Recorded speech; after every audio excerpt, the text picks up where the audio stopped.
audio jungle.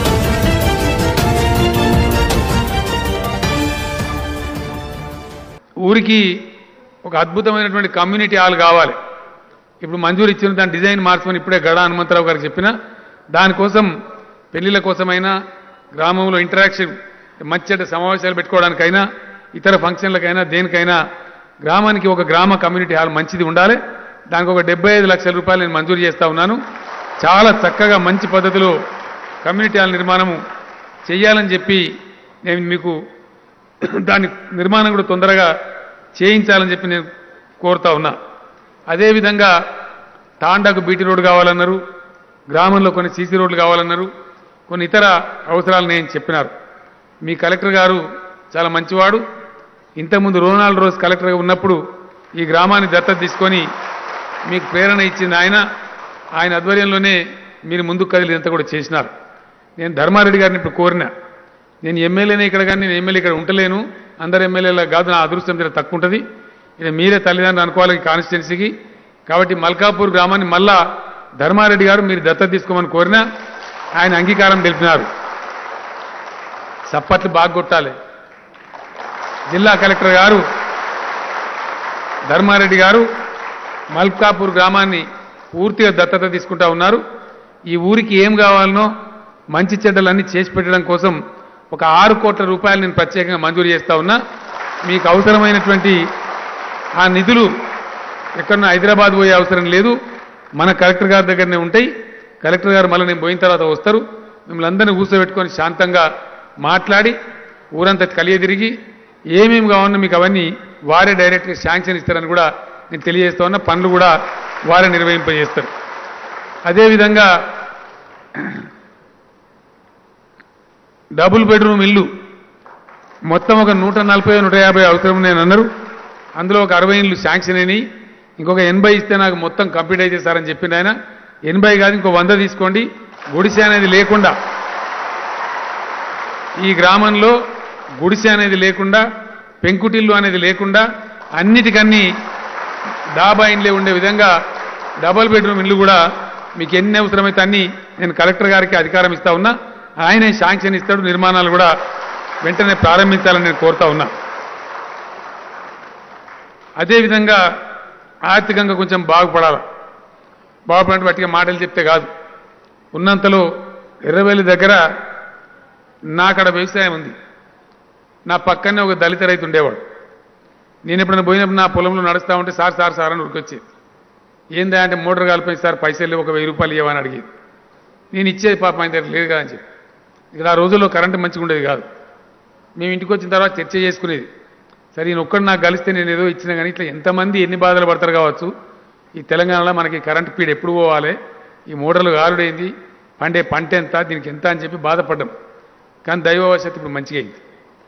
ఆడేం చేసిన నేనంటే ఎకనామిక్ యాక్టివిటీ ఒక వ్యవసాయమే కాకుండా ఇతర పనులు కూడా కొన్ని చెయ్యాలి, మనం చేస్తాం. గతంలో చేసిన వాళ్ళమే ఈ మధ్య అంతా మర్చిపోయాను.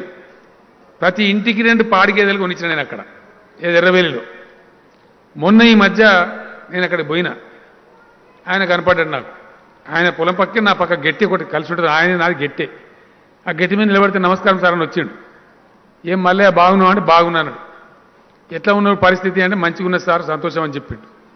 2 మడ్లు పొలం నాటేసిండు, పక్క కొంత దుక్కి చేసిండు. అదేం పెట్టినావు అని అడిగిన. ఏం లేదు, నువ్వే 2 ఆవులు కొనిత్తివి, దానికోసం గడ్డి పెడుతున్నా అని చెప్పిండు. చాలా సంతోషపడ్డాను నేను. మరి ఇప్పుడు ఎట్లా ఉంది పరిస్థితి? మునుకున్నాను అప్పుడప్పుడు డబ్బులు అడుగుతుంటివి, మోటార్ కాలిపోతుందా, మరి డబ్బులు ఎట్లా? మోటార్ కాలకుండా చేసినావు కదా, ఇక కాల్తలేదన్నాడు. డబ్బులు ఉన్నాయా అని అడిగిన. నేను పాలు పోస్తే వారానికి ఒకసారి బిల్లు ఇస్తారు, ఇచ్చినప్పుడల్లా నాకు దాదాపు 3000-4000 ఇట్లా వస్తున్నాయి. నాకు ఇంట్లోనే ఎప్పటికో 3000 ఉంటున్నాయి, నేను ఇప్పుడు ఎవ్వరు నడుపుకునే పరిస్థితి లేదని చెప్పింది. మల్కాపూర్ గ్రామంలో కూడా మీకు ప్రతి ఇంటికి 2 పాడి గేదెలు నేను మంజూరు చేస్తా ఉన్నా. అవి మీరు ఎక్కడ కొనుక్కుంటారు అనేది మీ ఇష్టం. ఫలాని బర్రెలు కొనుంది, పంజాబ్ బర్రెలు కొనుంది, హర్యానా బర్రెలు కొనుంది, లేదా అట్లా సిస్టమ్ వద్దు మనకు, మీ ఇష్టం. మీరు లోకల్ బర్రెలు కొనుక్కుంటారా, ఎవి కొనుక్కుంటారా అనేది గ్రామ యువకులు, గ్రామ పెద్దలు అందరు కలిసి మీరే నిర్ణయం చేయండి. మనం ఎక్కడ కొనుక్కుంటే మనకు లాభం. ఎందుకంటే లోకల్ అయితే మీరు ఈజీగా సాదుకోగలుగుతారు, మనకు తెలుస్తుంది. కాబట్టి ఏ బర్రెను కొనుక్కుంటే లాభం అవుతుందో మీరు విచారించి అనుభవజ్ఞులతో కూర్చొని మీరు ఎక్కడ తెచ్చుకుంటారో మీ ఇష్టం తెచ్చుకోండి. దానికి కూడా మీ జిల్లా కలెక్టర్ గారు రేపే మీకు ఆర్డర్స్ ఇస్తారు. ఆ ప్రకారంగా మీరు ఎక్కడ తెచ్చుకోవాలో తెచ్చుకుంటే వారే డబ్బులు కూడా అందజేస్తారు. దాని ఎస్టిమేట్ నాకు పంపిస్తారు, నేను డబ్బులు వారికే పంపిస్తాను. కాబట్టి దాన్ని కూడా ఊళ్ళో ఒక పెంకిడులు ఉండద్దు, ఒక గుడిసె ఉండద్దు, అన్ని డాబా ఇండ్లు కావాలి, డబుల్ బెడ్రూమ్ ఇల్లు కావాలి. ఊళ్ళో ప్రతి ఇంటికి 2 ఆవులు కావచ్చు, బర్రెలు కావచ్చు, మీ ఇష్టం. అది ఏది కొనుక్కుంటే లాభమో ఈ ఫలాంది అని చెప్పి గవర్నమెంట్ చెప్పదు. మీకు ఏది నచ్చితే మీరు ఏది ఈజీగా పెంచుకోగలిగితే దాన్నే మీకు కొనిస్తారు. కాబట్టి మీ ఛాయిస్ అంతా మీరే డిసైడ్ చేసి ఆ విధంగా చేయండి. చేస్తే బ్రహ్మాండంగా అది కూడా బాగా ఉంటుంది.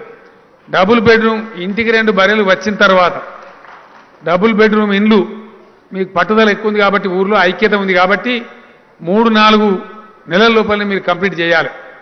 చేస్తే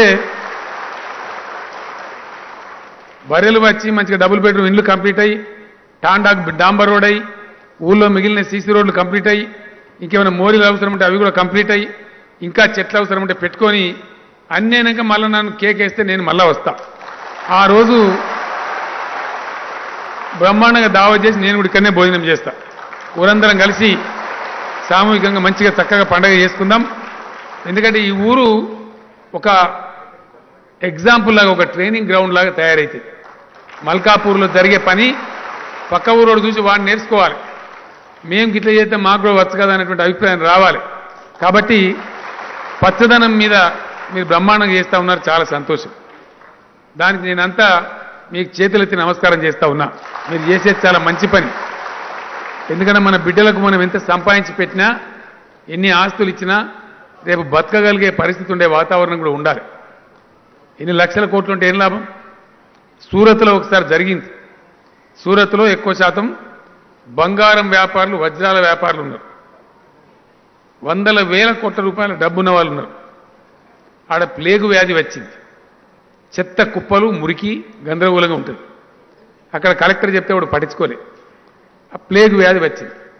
ప్లేగు వ్యాధి వచ్చి 100ల కొద్ది జనం చచ్చిపోతూ ఉన్నారు. ఎవరికైతే 7 అంతస్తులు 6 అంతస్తుల బంగాళాలు ఉన్నటువంటి కోటీశ్వరులు ఉన్నారో విమానాలు కూడా కిరాయికి దొరుకుతాయి. చార్టర్డ్ ఫ్లైట్స్ అంటారు వాటిని. అవి తెప్పించుకొని దాన్ని ఎక్కి భార్య బిడ్డని 4 బట్టబాత వేసుకొని బతుకు జీవడానికి పారిపోయి మళ్ళీ ఎక్కడిదక్కడంతా అయిపోయి కంట్రోల్ అయినాక మళ్ళీ వచ్చారు. అప్పుడు ఆ కలెక్టర్ గారు చెప్పిండ్రు, గుడిసె ఉన్నోనికి నీకేం తేడా ఉందా? నీకు 7 అంతస్తులు 6 అంతస్తుల బంగ్లాలని చెప్పి నిరండీలి నువ్వు, మరి దానికి ఎందుకో భయపడి పారిపోయినావు నువ్వు. ఊరు శుభ్రంగా ఉంటే ఎవరికి దోమ కుట్టది. ఊరు శుభ్రంగా లేదనుకో నీకు 7 అంతస్తులు అందులోకి వచ్చి కుడుతుంది. గుడిసె ఆయనకి ఎంత కుడుతుంది, నీకంతే కుడుతుంది.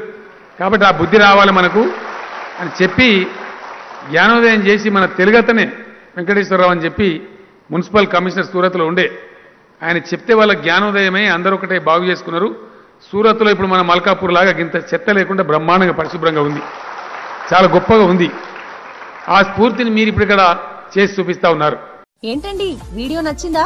అయితే ఓ లైక్ వేసుకోండి, లేదంటే ఓ కామెంట్ చేయండి. ఎప్పటికప్పుడు మా వీడియోస్ చూడాలంటే సబ్స్క్రైబ్ చేసుకోండి.